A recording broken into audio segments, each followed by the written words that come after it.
Accuracy and precision बहुत ही important concept है।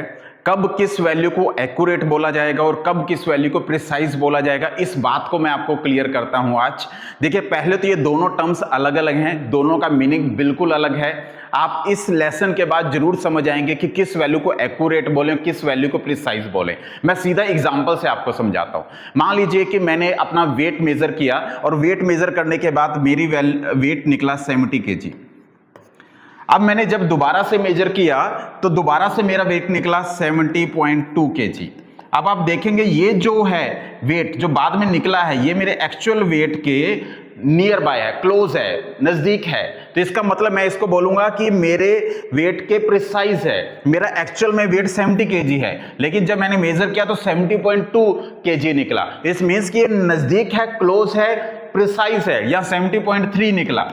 तो हम लोग जिस भी क्लोज वैल्यू को बोलते हैं वो एग्जैक्ट वैल्यू के, एक्चुअल वैल्यू के कितना क्लोज है, उसे हम लोग प्रिसाइज बोलते हैं। अब आप सोचेंगे एक्यूरेट किसको बोलते हैं, उस बारे में भी मैं आपको जरूर बताऊंगा। देखिए, सबसे पहले तो इस बात को समझ लीजिए, जब प्रिसाइज वैल्यू की बात होती है तो मल्टीपल रीडिंग्स आप लोग करते हैं। मल्टीपल वैल्यूज आपस में कितना नजदीक होती हैं उसे प्रिसाइज कहते हैं। लेकिन एक्यूरेसी कब बोलते हैं? जब एक सिंगल वैल्यू एग्जैक्ट वैल्यू के कितना नजदीक होती है उसे एक्यूरेसी बोलते हैं। एक एग्जांपल के साथ आपको समझाना चाहूंगा। देखिए, सपोज कीजिए कि मैंने जब मल्टीपल रीडिंग ली तो 70.2, 70.3, 70.5, 70.4 ये मेरे पास एक कलेक्शन था, कलेक्शन ऑफ रीडिंग थी। अब आप देखेंगे एक्चुअल वैल्यू कितनी थी मेरी, 70 kg थी, लेकिन मल्टीपल रीडिंग्स लेने के बाद आप देखेंगे ये जो मल्टीपल मेजरमेंट मैंने निकाली है ये आपस में कितनी माइनर से ही दूर है, यानी कि बिल्कुल नजदीक है, आपस में क्लोज है। और जब बहुत सारी वैल्यू आपस में क्लोज होती हैं तो हम लोग उसको बोलते हैं ये वैल्यू प्रिसाइज है।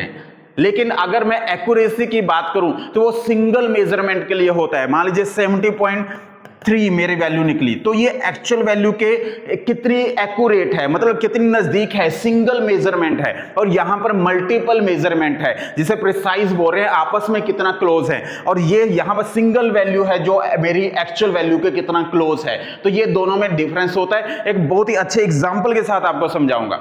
आप देखिए इस प्रैक्टिकल एग्जांपल को, वो होता है ना एक तीर सा होता है जो मारते हैं, निशाने पर मारते हैं। अब देखिए ये यहां पर मैंने एक कॉलम्स ड्रॉ करे हुए हैं। आप इस कॉलम में देखेंगे तो सपोज कीजिए कि यहां पर देखेंगे तो ये मेरे बिल्कुल सेंटर के नजदीक निशाने लगे हैं, यानी कि आप देखेंगे कि एक्यूरेट निशाने हैं, क्योंकि मैंने जब पहली बार मारा वो भी सेंटर के आसपास, दूसरा भी सेंटर में, तीसरा भी सेंटर में। तो ये सेंटर में जो लगे हुए हैं इट मींस कि क्या शो कर रहा है, ये मेरे एक्यूरेसी को शो कर रहा है, एक्यूरेट को कर रहा है। अब आप इसमें देखेंगे क्या ये एक्यूरेट है? अब आप देखेंगे कि कह सकते हैं एक्यूरेट है क्योंकि सेंटर के पास ही तो है, तो इस वजह से यहां पर ये वैल्यूज को हम लोग एक्यूरेट बोलेंगे। अब आप देखिए ये कितनी दूरी से, सेंटर से कितना दूर है ये वाले। तो यहां पर देखेंगे तो ये वैल्यू को हम लोग एक्यूरेट नहीं बोलेंगे कि नॉट एक्यूरेट। अब आप यहां देखेंगे तो यहां तो सेंटर से बहुत बहुत दूर है, तो ये तो बिल्कुल एक्यूरेट नहीं है। अब आप समझ गए होंगे। अब आप मल्टीपल मेजरमेंट्स को देखिए। अब आप देखिए यहां पर मैंने 4 निशाने मारे और चारों आपस में कितना क्लोज हैं। अब चारों आपस में कितना क्लोज हैं, इट मींस कि ये प्रिसाइज हैं, मल्टीपल रीडिंग, मल्टीपल जो मैंने बार बार निशाने मारे वो आपस में कितना नजदीक है सेंटर के, उसे हम लोग प्रिसाइज बोल रहे हैं। अब आप यहां पर देखें, यहां पर प्रिसाइज नहीं है क्योंकि एक दूसरे से काफी दूरी पर लग रहे हैं, आपस में क्लोज नहीं है, तो प्रिसाइज नहीं हो सकते। अब आप यहां पर देखें, अब यहां पर दूर तो है लेकिन आपस में वो कितने नजदीक है, आपस में तो ये वैल्यू कितनी क्लोज है, इट मींस कि इसको मैं प्रिसाइज ही बोलूंगा।